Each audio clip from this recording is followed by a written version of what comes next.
Halo bro dan sis, apa kabarnya? Terima kasih masih pada mau nonton video kita. Film bahasan kita sekarang adalah sebuah film epic, film wajib para penggemar war movie. Filmnya berjudul Apocalypse Now. Ceritanya diadaptasi dari novel Heart of Darkness karya Joseph Conrad, dan sosok Kolonel Kurtz yang menjadi magma dalam film ini terinspirasi dari sosok Kolonel Robert Reault yang pada tahun 1969 didakwa hukuman oleh Pengadilan Tinggi Militer Amerika karena atas inisiatif sendiri telah membunuh seorang double agent Vietnam Amerika. Jadi meskipun ceritanya fiksi, tapi masih didasarkan pada fakta-fakta lapangan yang terjadi selama masa Perang Vietnam. Filmnya sendiri sangat seru, film perang dengan aroma film petualangan. Film ini sudah jadi film legend buat genre film perang. Oke, biar nggak usah panjang lagi, mari kita masuk ke alur cerita. Kapten Willard sudah menggabut berat selama beberapa minggu di sebuah losmen kecil di kota Saigon menunggu penugasannya yang terbaru. Suasana perang Vietnam yang mencekam telah membuatnya sedemikian suntuk berat. Suatu hari doanya mendapatkan jawaban. Ia diminta untuk menghadap ke base intel Amerika di sebuah daerah yang bernama Nha Trang. Karena dirasa sang kapten sudah sedemikian bau tengik, para perwira pun memaksanya untuk sauran terlebih dahulu.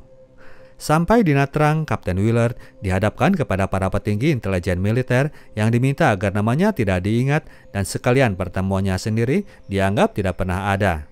Sang jenderal memperkenalkan Kapten Willard kepada sosok Kolonel Walter Kurtz, seorang petinggi militer yang punya prestasi tinggi, selalu sukses menjalankan misi.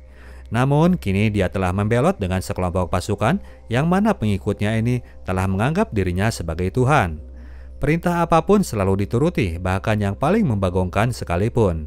Sekarang ini dia sedang menghadapi ancaman tuntutan kasus pembunuhan terhadap dua orang yang dianggapnya sebagai double agent bagi Vietnam dan Amerika. Diputarkanlah rekaman suara Kolonel Kurtz yang mana mengekspresikan rasa kecewa terhadap pemerintahan Amerika. Namun pihak militer menganggapnya sudah gila karena gerak-geriknya yang mereka anggap sudah nggak masuk akal.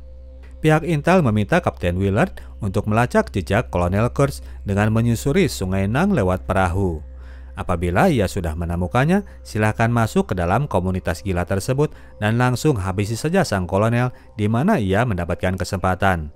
Kapten Willard diminta untuk merahasiakan tugas tersebut dan menganggap tugas ini nggak pernah ada. Kapten Willard pernah membunuh setidaknya 6 orang prajurit musuh, namun kali ini ia merasa jengah karena yang harus ia bunuh adalah orang Amerika sendiri. Berlayar dengan perahu baut kecil bersama dengan beberapa orang prajurit pemula, yang mana salah seorang di antaranya adalah seorang server terkenal, Kapten Willard memulai misi rahasianya. Pasukan misi rahasia ini sengaja dibikin slow profile mungkin agar tidak menimbulkan kecurigaan. Saat Kapten Willard melihat lagi profil Kolonel Kurtz, dia nggak percaya pihak atasan ingin menghabisi orang ini. Sarjana lulusan Harvard, top 3 di West Point, veteran Perang Korea, dan beberapa prestasi gemilang lainnya. Terlalu brilian dan sempurna, profil Mr. Kurtz menunjukkan bahwa dia bisa jadi pemimpin di segala jenis lini komando maupun korporat. Sebuah ledakan kemudian terdengar nggak jauh dari sana yang menyebabkan kepulan asap di daratan yang berada di hadapan mereka. Serangan telah dilakukan oleh kavaleri udara yang sedang menggait perahu baut Kapten Willard. Mereka ternyata melakukannya lebih dini. Seharusnya pesawat guide ini berhenti di lokasi 30 km di depan. Mendarat di lokasi tersebut, Kapten Willard dan pasukan dihadapkan dengan suasana yang chaos. Pasukan Amerika sedang membumi hanguskan daerah perkampungan itu. Di lain pihak, mereka sendiri sedang melakukan evakuasi terhadap ibu, anak, dan orang tua. Mendaratlah kemudian helikopter dari komandan operasi.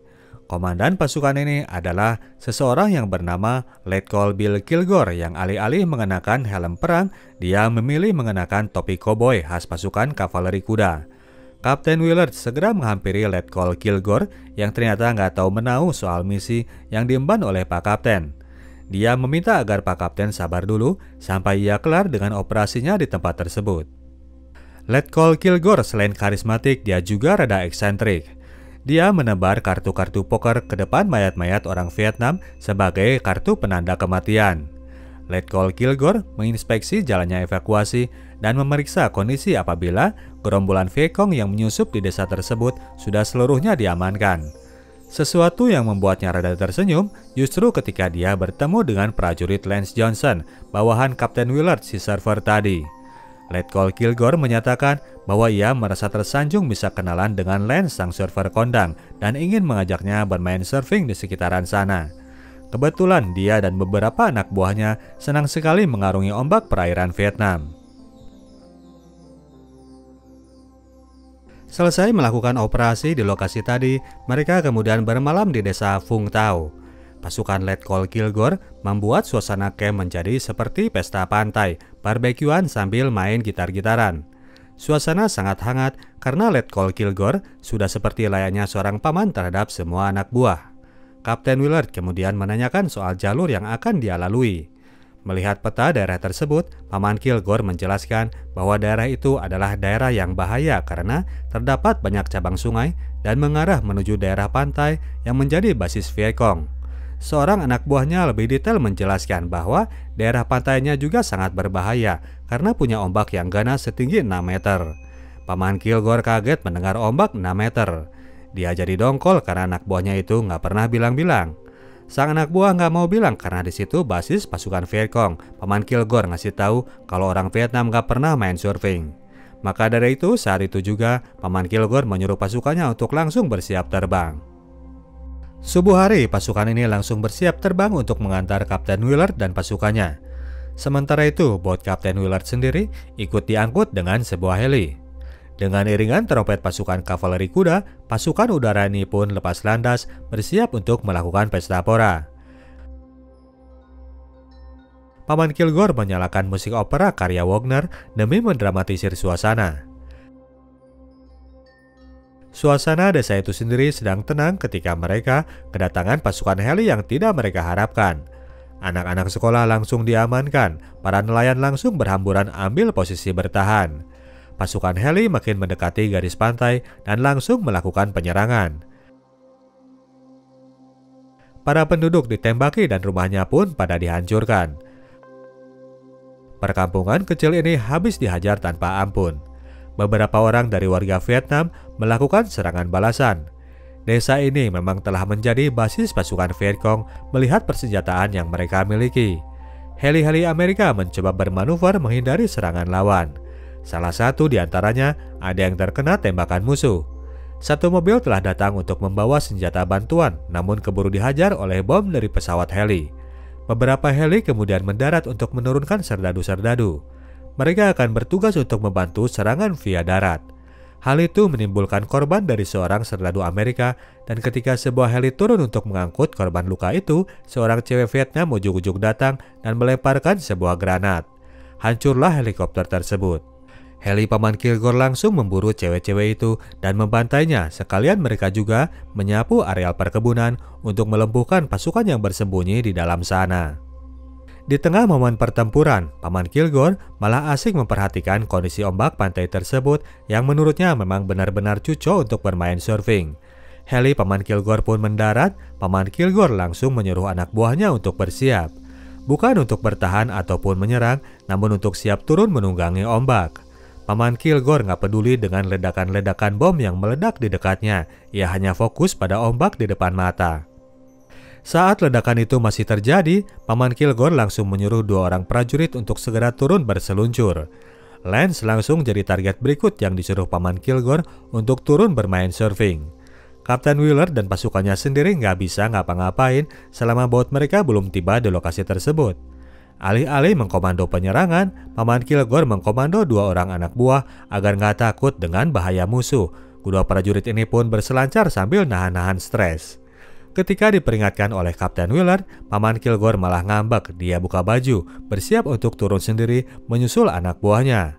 Sementara itu, bot Kapten Willard sendiri baru tiba diterjunkan menuju perairan. Sebelum turun berselancar, Paman Kilgore memesan unit pesawat bomber agar dia bisa cepat turun melaut. Setelah mengevakuasi warga-warga tak berdaya, operasi pun dilanjutkan dan bom napalm pun bekerja untuk menyapu habis desa tersebut. Menanggapi pembantaian itu, Paman Kilgore hanya berkomentar bahwa ia sangat suka dengan bau napalm di pagi hari. Baunya sangat menggairahkan, membawanya pada spirit kemenangan. Kapten Willard hanya melongo melihat kelakuan sinting komandan ini. Sebelum masuk air, Paman Kilgore merasakan bahwa kini angin sudah berubah arah, efek dari ledakan bom napalm. Dia meminta maaf kepada Lance, yang mana momen tersebut dimanfaatkan oleh Lance dan Kapten Willard untuk kabur. Lance malas harus surfing di antara ledakan bom. Dua orang tentara ini segera bergerak menuju perahu botnya, tidak menghiraukan Paman Bill yang tetap mengajaknya menunggu kondisi normal. Lance sempat mencuri subboard milik Paman Kilgore, lalu perahu bot itu pun melaju meninggalkan mereka. Berkesan sangat sinting, namun itulah cara dari Bill Kilgore untuk memerangi perasaan stresnya menjalani momen di medan peperangan. Sampai sore hari, Paman Kilgore masih mencari bot kecil itu ke wilayah sungai, meminta agar Lance mengembalikan papan surfing miliknya. Penasaran dengan kondisi di sekitar, Kapten Willard memutuskan turun dari perahu bot dengan diikuti oleh Chef.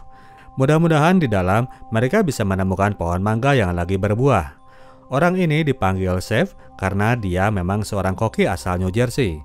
Spesialisasinya adalah peracik saus atau disebut sebagai saucier.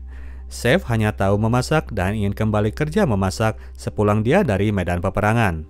Kedua prajurit ini berjalan mengarungi hutan belantara Vietnam yang masih sangat-sangat belantara. Pohon besar yang umurnya berabad-abad dengan rapatnya pepohonan dan belukar menambah pekatnya kedalaman hutan ini. Sementara Chef terus nyerocos, fokus Kapten Willard tertumbuk pada gerakan di depannya. Dari balik belukar, muncullah seekor harimau buas. Chef langsung menjerit dan berlari keluar hutan. Keduanya langsung naik kembali ke perahunya dengan kondisi Chef yang masih histeris karena kaget luar biasa.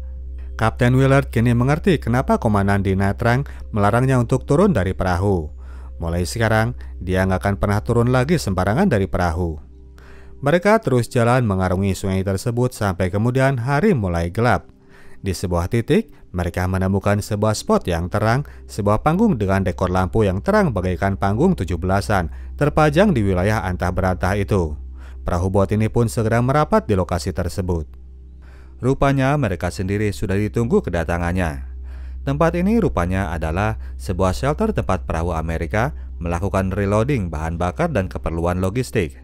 Kebetulan pada saat itu sedang akan diadakan pesta hiburan bagi para serdadu. Atraksi dari model majalah Playboy akan mendarat untuk bikin tambah gila para tentara ini.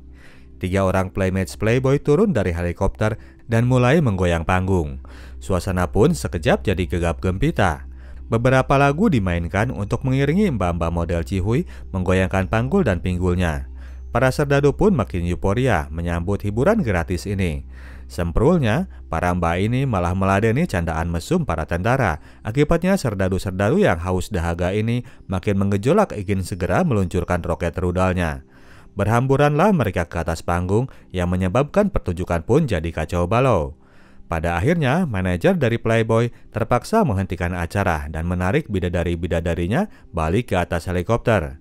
2 orang masih nekat menggelayut di helikopter yang berakhir 2 prajurit ini kemudian dijatuhkan ke atas empang.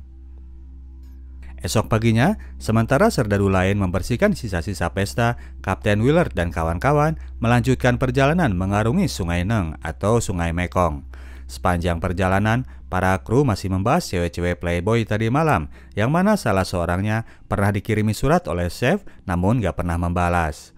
Suasana pagi yang cerah dengan kabar hangat dari kota Saigon yang dikabarkan sedang adem ayem. Clint, sang bocil, kemudian berjoget mengikuti irama lagu Satisfaction dari Rolling Stone, dan Lance kini mulai turun ke air untuk menikmati papan surfing hasil curian dari Paman Kilgore.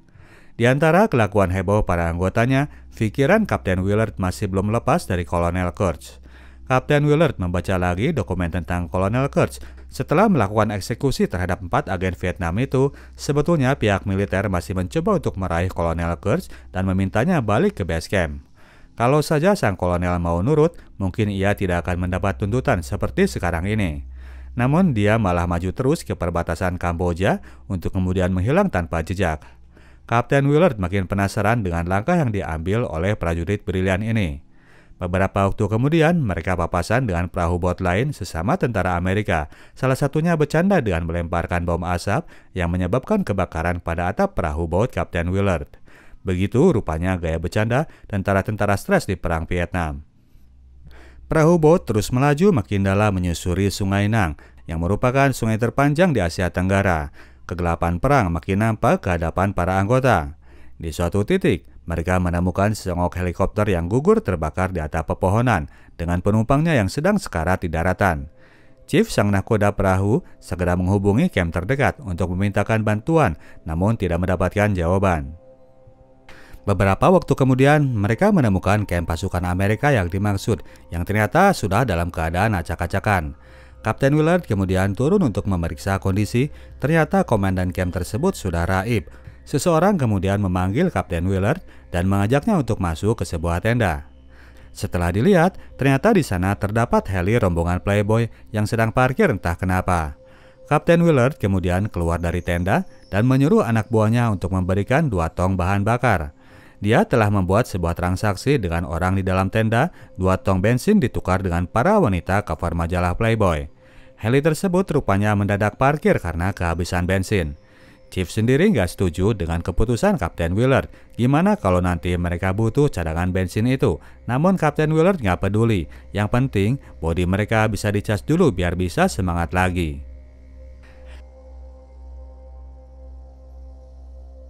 Esok paginya para serdadu memang sudah lebih segar lagi, terutama Chef yang begitu kegirangan ngeledekin si Clint karena remaja ini ternyata yang paling cepat keluar dari kamar. Chef terus meledek Clint hingga anak ini makin murka dan menyebabkan Chief harus turun tangan agar Chef berhenti jadi anak brengsek. Di depan kemudian mereka berpapasan dengan perahu-perahu sampan. Chief langsung merasa curiga, ia lalu mendekatkan perahu botnya. Kapten Willard ingin mereka langsung OTW saja menuju tempat tujuan, namun Chief ingin terlebih dahulu melakukan inspeksi. Barangkali saja perahu sampan ini adalah perahu yang bertugas sebagai distributor senjata Vietcong. Chief kemudian memeriksa perahu dan ia merasa bahwa perahu itu hanyalah sampan pembawa barang sembako. Namun Chief merasa gak puas, ia ingin Chief loncat ke perahu mereka untuk memeriksa lebih lanjut. Terjadi pertengkaran di antara keduanya karena Chef malas harus meriksa-meriksa gak jelas meskipun pada akhirnya ia pun nyebrang juga mengikuti perintah Chief. Chef mengobrak-ngabrik barang bawaan orang Vietnam ini dan tidak ditemukan barang yang mencurigakan sampai akhirnya seorang cewek melakukan gerakan yang spontan yang mana direspon dengan tembakan yang spontan dari Clint yang emosinya sedang melunjak. Serdadu yang mentah ini berakhir melakukan tembakan brutal dan menghabisi semua penumpang sampan. Chief memeriksa tujuan cewek tadi. Rupanya cewek itu lagi mau menghampiri piaraannya, yaitu seekor anak anjing. Cewek ini ternyata masih hidup dan Chief yang merasa berdosa menyuruh mereka agar membawanya untuk diantar ke rumah sakit. Kapten Willard yang gak mau mereka makin buang waktu segera menghabisi cewek ini dengan tembakan sambil memperingatkan agar mulai saat itu Chief mau menuruti semua perintahnya. Malamnya mereka tiba di depan jembatan Do Luong, tempat kamp pasukan Amerika terakhir di wilayah Sungai Nang. Lewat dari jembatan itu sudah masuk ke wilayah Kamboja. Kondisi di sana sangat kacau balau dan chaos. Di situ ternyata sudah ada seseorang yang sedang menunggui Kapten Willard. Orang ini adalah Letnan Carlson, utusan dari markas intel di Nha Trang. Orang ini memberikan dokumen berikutnya untuk selanjutnya, kemudian ia pun langsung pulang.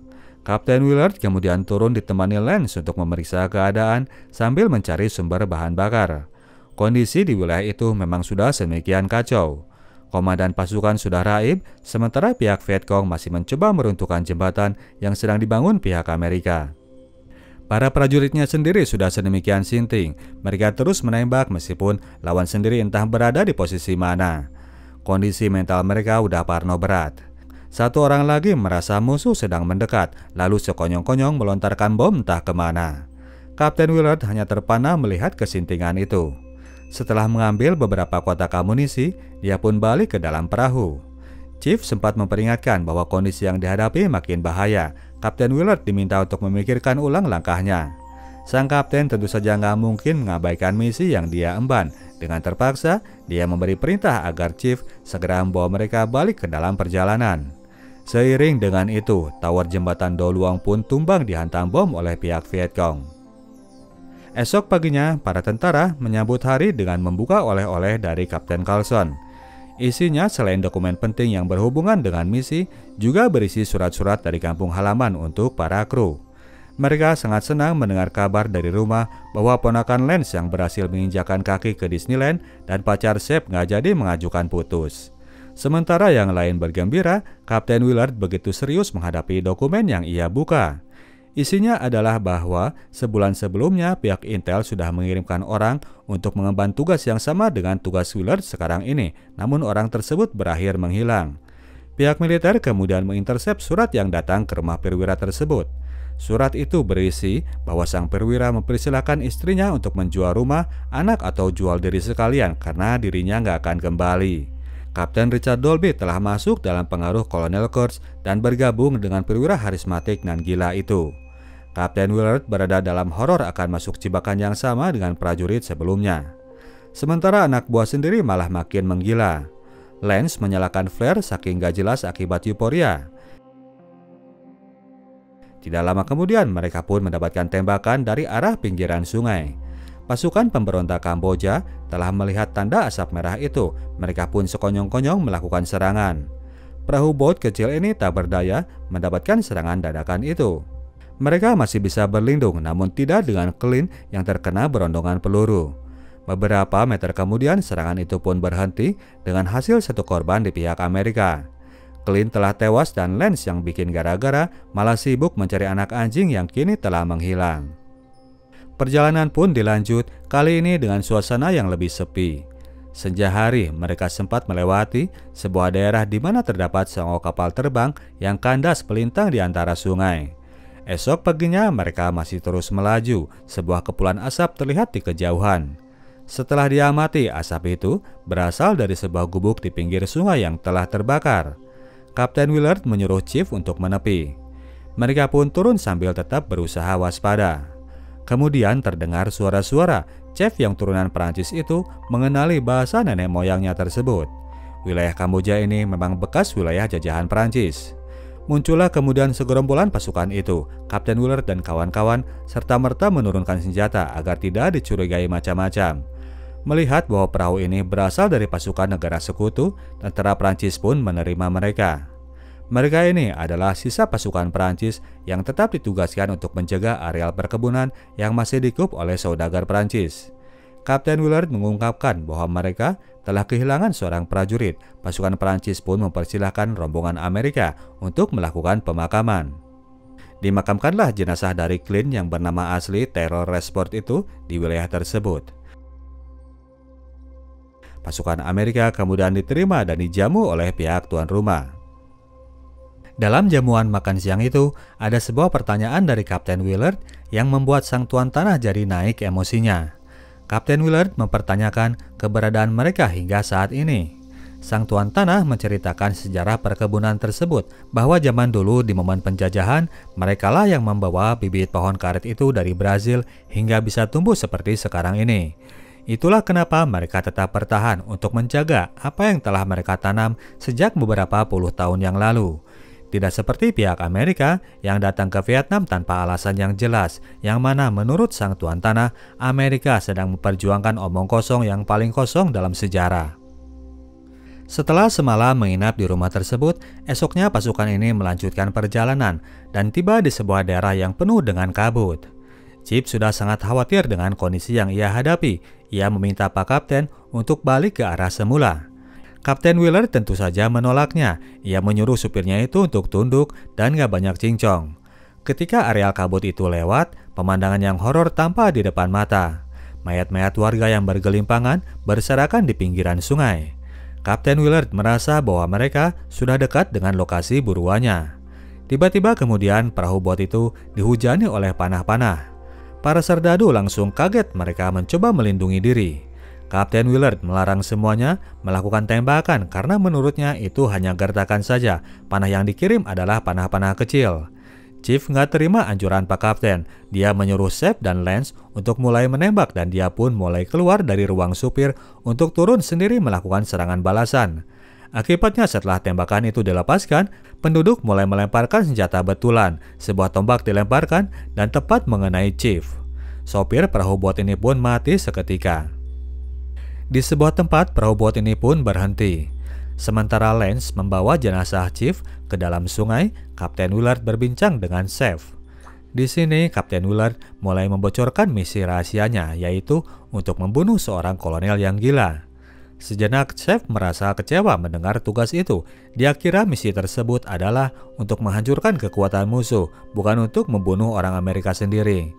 Namun pada akhirnya dia bersedia mengikuti misi Kapten Willard asalkan mereka terus menaiki bot dan tidak jalan kaki nerobos hutan. Chef malas harus ketemu lagi dengan harimau. Jalan lagilah perahu bot tersebut menyusuri aliran sungai yang masih tetap lebar namun dengan belantara yang makin rapat. Malamnya mereka bertemu dengan sebuah daerah yang seperti altar pemujaan. Kapten Willard makin merasakan bahwa mereka makin dekat dengan Kolonel Kurtz. Esok harinya mereka tiba di sebuah tempat yang aneh. Lewat teropongnya, Kapten Willard telah melihat sesuatu. Di hadapan mereka telah berkumpul sekelompok orang primitif yang mencoba menghadang perahu bot mereka. Kapten Willard menyuruh semuanya menjauhi senjata agar tidak memancing kecurigaan. Blokade sampan itu pun menyingkir memberikan jalan kepada perahu bot ini. Suasana hening mencekam sebuah tempat yang mistis dengan kuil dan altar pemujaan. Seseorang kemudian berteriak dengan bahasa Inggris menyuruh perahu bot untuk menepi dengan menyalakan sirine. Chef sang supir menyalakan sirine dan menyingkirlah orang-orang primitif itu mengosongkan areal gerbang. Seorang wartawan Amerika datang menyambut dan memperkenalkan diri. Dia bilang bahwa dirinya sudah lama mengcover berita perang di wilayah tersebut, di wilayah Kamboja, Laos, dan Vietnam. Sang wartawan memberitahu bahwa orang-orang ini khawatir apabila perahu Amerika tersebut akan datang untuk menjemput Pak Kolonel. Mereka ini ternyata sudah menghambakan diri kepada Kolonel Kurtz. Mereka tidak mau tuannya pergi meninggalkan mereka. Melihat dari ekspresi sang wartawan, terlihat bahwa orang ini pun sangat memuja sosok sang kolonel yang dia bilang sebagai orang yang hebat dengan pikiran yang cemerlang. Pak Kolonel juga dia nilai hebat karena memerangi kekejaman perang. Sang wartawan kemudian mengantar Kapten Willard masuk dan di sana tampak sosok seorang Richard Dolby, utusan intel sebelumnya yang sudah jadi pengawal Kolonel Kurtz. Masuk lagi ke areal tangga altar, terdapat penampakan kepala-kepala manusia yang dibiarkan berserakan begitu saja. Kapten Willard tidak diizinkan bertemu dengan Pak Kolonel. Katanya Pak Kolonel sudah pergi sejak tadi. Chef yang merasa ngeri mengajak Kapten Willard untuk menunggu saja di dalam perahu boat. Sampai sore mereka menunggu, Pak Kolonel tidak kunjung menemui mereka. Chef sudah gak sabar pengen cabut dari tempat iblis itu. Dia bersedia sukarela untuk menjadi eksekutor mewakili Kapten Willard. Namun Kapten Willard menyuruhnya untuk menunggu, sementara dia dan Lance akan turun untuk ngecek kondisi sekitar. Jika dalam waktu 10 jam dia nggak balik, Chef disuruh untuk mengontak kantor pusat dan meminta bantuan serangan udara. Kapten Willard memberikan kode perintahnya. Kapten Willard pun jalan ditemani Lance dan belum juga mereka tiba di altar, sekelompok pengikut Kolonel Kurtz sudah mencegat dan kemudian meringkus Kapten Willard. Lance yang sudah mulai stres itu malah ketawa melihatnya. Kapten Willard kemudian diseret dan dihadapkan kepada paduka Kolonel Kurtz. Tiba juga saatnya bagi Kapten Willard untuk bertemu dengan sosok misterius ini. Berbeda dengan yang terlihat di foto, perawakan Pak Kolonel kini sudah botak dan tambun. Dengan suara yang dingin dan kosong, Pak Kolonel menanyakan asal-usul Pak Kapten. Lalu dia pun menanyakan maksud dari tugas yang dia emban.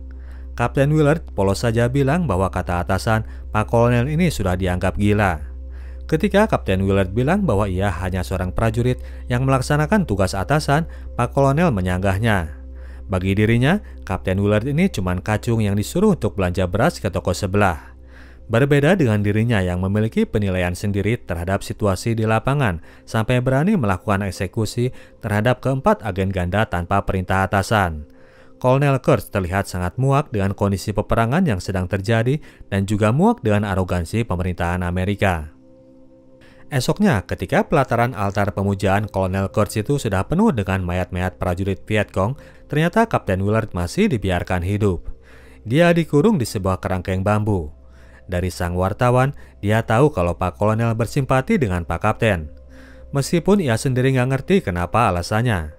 Sore hari, Sep yang berada di perahu tersadarkan bahwa Kapten Willard sudah terlalu lama meninggalkannya.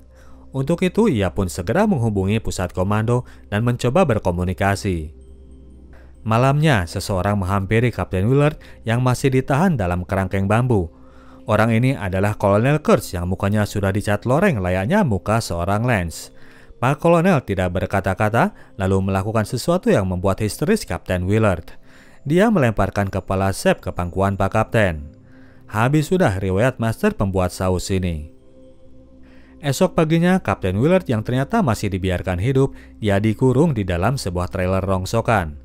Beberapa pasang mata anak-anak mengintipnya dari luar, salah satunya adalah mata seorang om-om. Kolonel Kurtz kemudian membukakan pintu trailer dan membacakan artikel pada majalah Time yang mengungkap kebohongan pemerintahan Amerika soal perang di Vietnam. Dalam artikel itu, pemerintahan Amerika mengumumkan bahwa mereka telah memenangkan perang Vietnam, padahal di lingkaran Gedung Putih sendiri, Presiden Lyndon B. Johnson sudah sangat khawatir dengan kondisi pasukannya di lapangan. Kolonel pun kemudian pergi dengan membiarkan pintu trailer itu terbuka. Kapten Willard hendak kabur, namun ia tidak berdaya. Dia pun kolaps tak sadarkan diri. Beberapa orang kemudian membawanya ke dalam bangunan kuil untuk dilakukan perawatan. Orangnya Pak Kolonel mencoba merawatnya. Sempat Kapten Willard melihat sendiri bahwa Kolonel Kurtz ada di sisinya menyaksikan proses penyembuhannya. Seperti yang dibilang Pak wartawan, Pak Kolonel ini ada maksud tertentu kepada Kapten Willard. Suatu hari akhirnya kondisi Kapten Willard berangsur pulih kembali. Kolonel Kurtz tidak menyekapnya, namun Pak Kapten pun jadi bingung dengan apa yang harus ia lakukan. Dia sendiri nggak ada niat untuk kabur dan Pak Kolonel tahu soal itu. Pak Kolonel kemudian muncul dengan perkataan bahwa Kapten Willard punya hak untuk membunuhnya, tapi dia nggak punya hak untuk menjudge semua tindakannya. Pak Kolonel kemudian bercerita dalam tugas khususnya bersama pasukan Special Force yang mana isi tugas itu adalah untuk mengawal penduduk pedalaman agar tidak terkontaminasi oleh pengaruh tentara Vietcong. Dia menyaksikan bagaimana orang-orang ini dengan dingin membuntungi tangan anak-anak mereka yang terkena penyakit polio. Itu karena mereka menolak untuk dikasih suntikan polio oleh medik Amerika. Melihat tumpukan tangan anak kecil yang berserakan di hadapannya, Pak Kolonel pun jadi menangis. Selain merasakan tambahan horor yang sangat menambah horor yang telah ia rasakan selama di medan perang, dia juga merasa lemah dibandingkan orang pedalaman Vietnam Kamboja ini. Itulah kenapa dia menerapkan metode yang sadis di areal tersebut untuk menebar rasa takut terhadap musuh di sekitar. Sesuatu yang tidak bisa dimengerti oleh pihak pusat militer. Jadi jika memang Kapten Willard harus membunuhnya, Kolonel Kurtz ingin agar dia nanti mencari anaknya dan menjelaskan apa yang telah dia lakukan di medan peperangan. Pak Kolonel tidak ingin anaknya salah menilai terhadap semua tindakannya. Pada malam hari di depan altar kuil itu dilakukan ritual adat warga setempat. Seekor kerbau dilepas untuk kemudian akan dikorbankan. Lance si surfer malang ini ternyata masih ada bersama para warga. Seiring dengan itu, Kapten Willard pun sedang bersiap untuk melepas Kolonel Kurtz dari penderitaan dan horor jiwanya. Mulai saat itu, Kapten Willard memutuskan bahwa ia sudah resign sebagai tentara. Untuk melakukan eksekusi tersebut, Kapten Willard harus melakukannya layaknya sebuah pembunuhan yang belum mendapat restu dari korban. Dia menyelinap di antara keramaian pesta ritual, lalu menggorok seorang penjaga dan masuk ke dalam kuil di mana Kolonel Kurtz sudah menunggunya. Dengan parang yang ia genggam, Kapten Willard pun tidak menunggu lama. Dia langsung menghajar sang kolonel seiring dengan rubuhnya juga kerbau persembahan dalam ritual adat. Kapten Willard terus mengganyang Pak Kolonel dan sang pemesan tugas sama sekali tidak ada niatan untuk menghindar. Kolonel Kurtz menghembuskan napas terakhirnya dengan menggumam kata horor sebagai kata terakhirnya. Setelah menenangkan diri, Kapten Willard lanjut gerak dan bersama dokumen testimoni Kolonel Kurtz semasa perang, Kapten Willard meninggalkan kuil dan disambut dengan tatapan mata para pemuja sang kolonel. Para penduduk pun kini balik memujanya. Sempat ada godaan bagi Pak Kapten untuk tinggal dan menggantikan posisi Pak Kolonel sebagai Tuhan baru, namun ia ingat akan tugasnya yang sekarang untuk balik dan menemui anak Kolonel Kurtz. Kapten Willard menarik Lance dari kerumunan orang lalu pergi meninggalkan tempat tersebut. Dengan mematikan radio komunikasi dari pusat yang terus-terusan melakukan follow-up, Kapten Willard membawa perahu botnya untuk menghilang dari pantauan pihak pusat. Satu lagi prajurit Amerika harus menghilang, efek dari horor perang Vietnam yang tak berarti itu. Oke, demikianlah ceritanya bro dan sis. Kita tim Sinotok cabut dulu. Sampai jumpa di video kita selanjutnya. Ciao.